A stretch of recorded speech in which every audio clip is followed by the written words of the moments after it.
Disgrace by J. M. Coetzee. Chapter 14. A new day. Ettinger telephones, offering to lend them a gun for the meanwhile. "Thank you," he replies. "We'll think about it." He gets out Lucy's tools and repairs the kitchen door as well as he is able. They ought to install bars, security gates, a perimeter fence, as Ettinger has done. They ought to turn the farmhouse into a fortress. Lucy ought to buy a pistol and a two-way radio and take shooting lessons. But will she ever consent? She is here because she loves the land and the old land-licker way of life. If that way of life is doomed, what is left for her to love? Katie is coaxed out of her hiding place and settled in the kitchen. She is subdued and timorous, following Lucy about, keeping close to her heels. Life, from moment to moment, is not as before. The house feels alien, violated. They are continually on the alert, listening for sounds. Then Petrus makes his return. An old lorry grounds up the rutted driveway and stops beside the stable. Petrus steps down from the cab, wearing a suit too tight for him, followed by his wife and the driver. From the back of the lorry, the two men unload cartons, creosoted poles, sheets of galvanized iron, a roll of plastic piping, and finally, with much noise and commotion, two half-grown sheep, which Petrus tethers to a fence post. The lorry makes a wide sweep around the stable and thunders back down the driveway. Petrus and his wife disappear inside. A plume of smoke begins to rise from the asbestos pipe chimney. He continues to watch. In a while, Petrus's wife emerges and with a broad, easy movement empties a slop bucket. A handsome woman, he thinks to himself, with her long skirt and her headcloth piled high, country fashion. A handsome woman and a lucky man. But where have they been?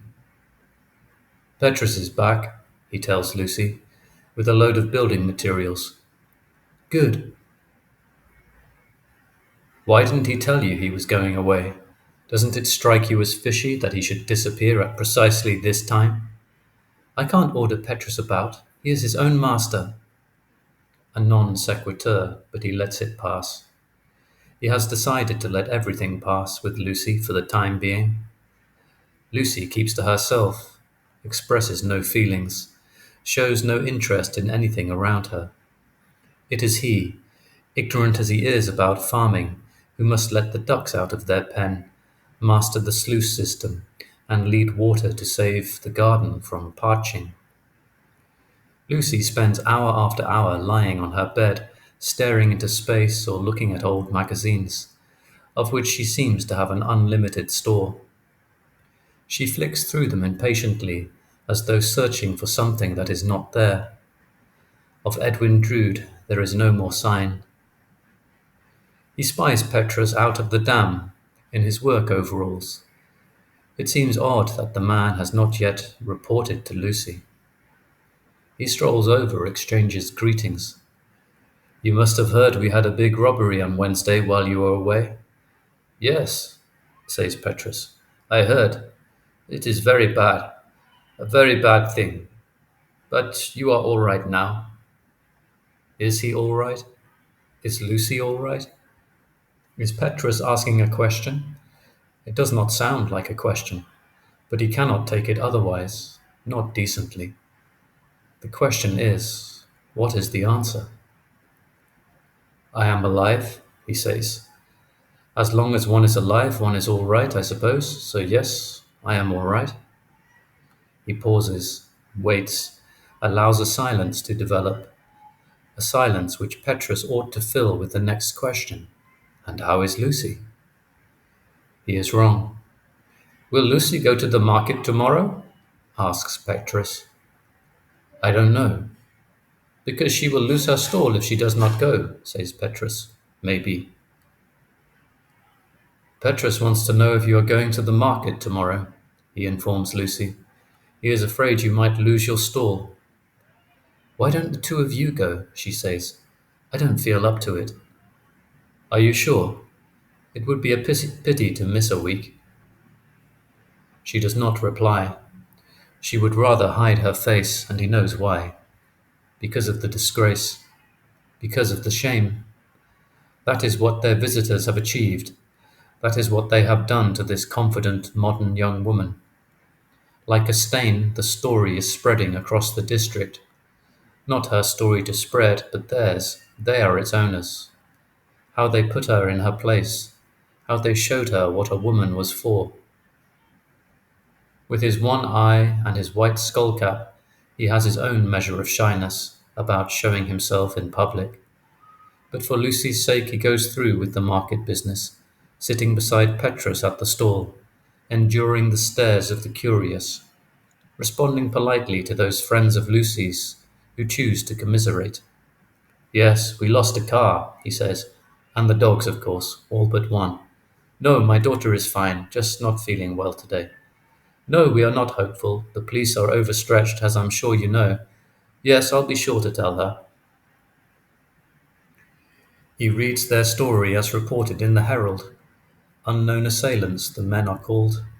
3 unknown assailants have attacked Miss Lucy Lowry and her elderly father on their small holding outside Salem, making off with clothes, electronic goods, and a firearm. In a bizarre twist, the robbers also shot and killed 6 watchdogs before escaping in a 1993 Toyota Corolla, registration CA 507644. Mr. Lowry, who received light injuries during the attack, was treated at Settlers Hospital and discharged. He is glad that no connection is made between Miss Lowry's elderly father and David Lurie, disciple of nature poet William Wordsworth, and until recently professor at the Cape Technical University. As for the actual trading, there is little for him to do. Petrus is the one who swiftly and efficiently lays out their wares, the one who knows the prices, takes the money, makes the change. Petrus is in fact the one who does the work while he sits and warms his hands, just like the old days, bags and class, except that he does not presume to give Petrus orders. Petrus does what needs to be done, and that is that. Nevertheless, their takings are down, less than 300 rand. The reason is Lucy's absence, no doubt about that. Boxes of flowers, bags of vegetables have to be loaded back into the combi. Petrus shakes his head. Not good, he says. As yet, Petrus has offered no explanation for his absence. Petrus has the right to come and go as he wishes. He has exercised that right. He is entitled to his silence. But questions remain. Does Petrus know who the strangers were? Was it because of some word Petrus let drop that they made Lucy their target rather than, say, Ettinger? Did Petrus know in advance what they were planning? In the old days, one could have it out with a Petrus. In the old days, one could have had it out to the extent of losing one's temper and sending him packing and hiring someone in his place. But though Petrus is paid a wage, Petrus is no longer, strictly speaking, hired help. It is hard to say what Petrus is, strictly speaking. The word that seems to serve best, however, is neighbour.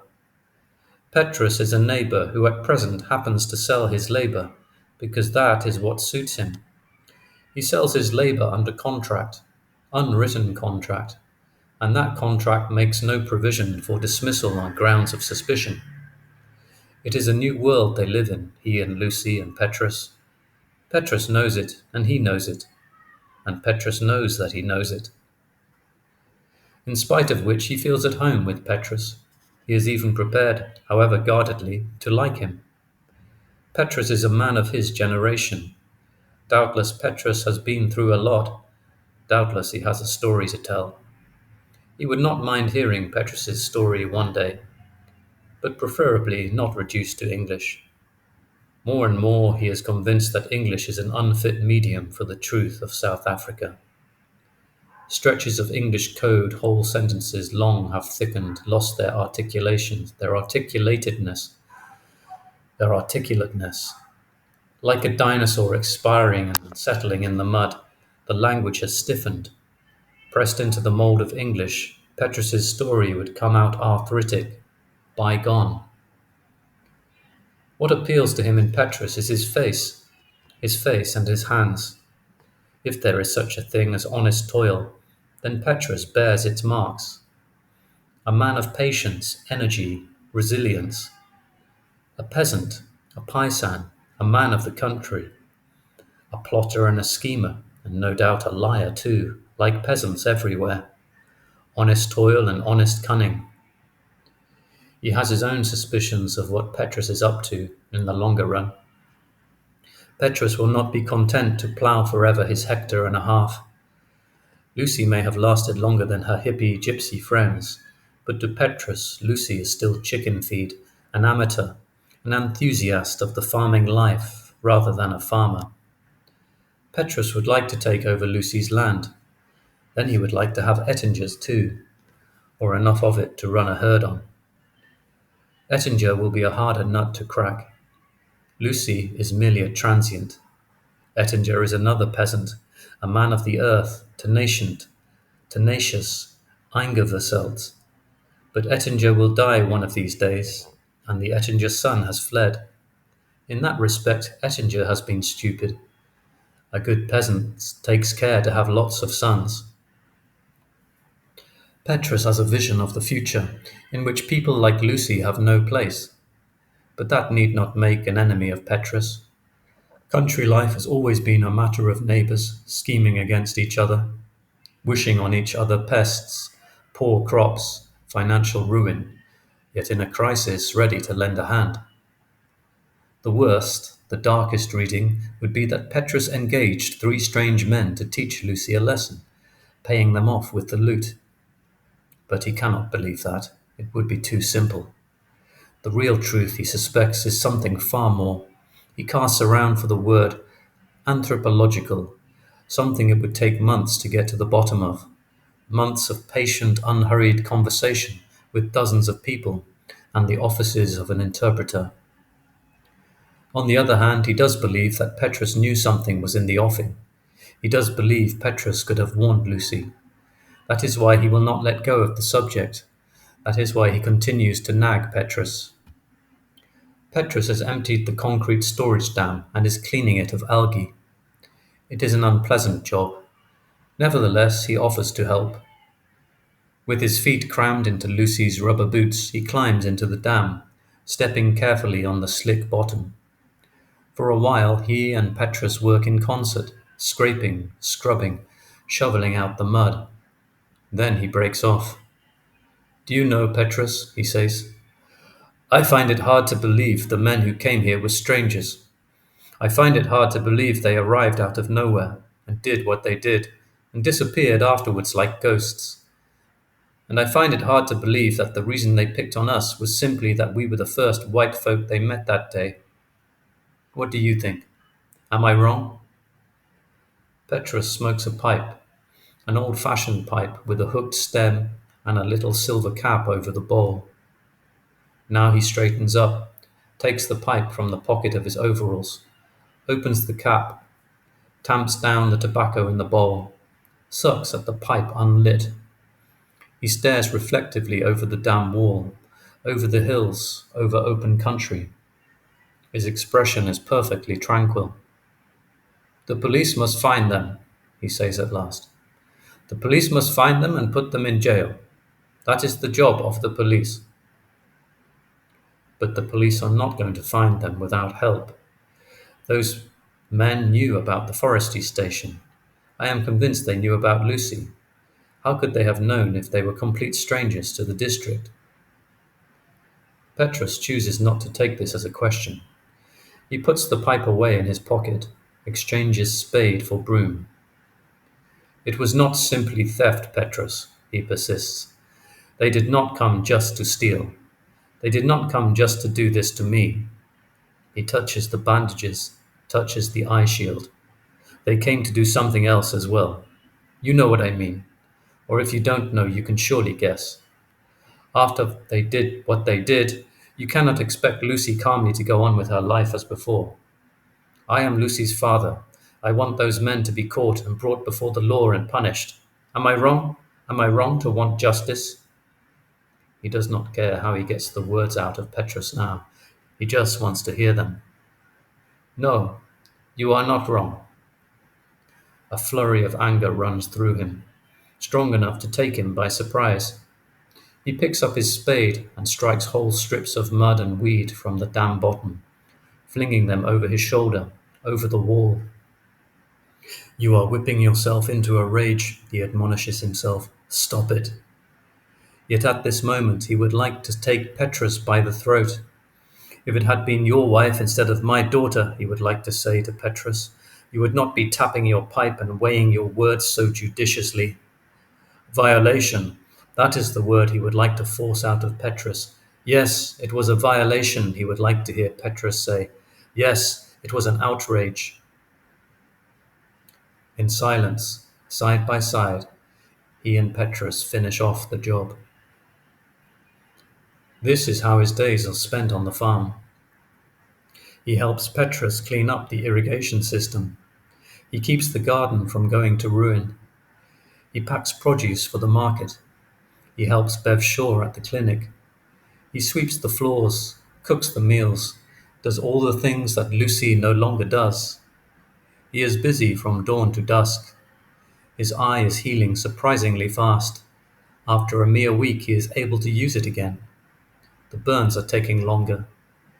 He retains the skull cap and the bandage over his ear. The ear, uncovered, looks like a naked pink mollusk. He does not know when he will be bold enough to expose it to the gaze of others.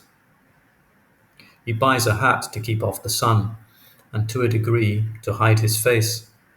He is trying to get used to looking odd, worse than odd, repulsive, one of those sorry creatures whom children gawk at in the street.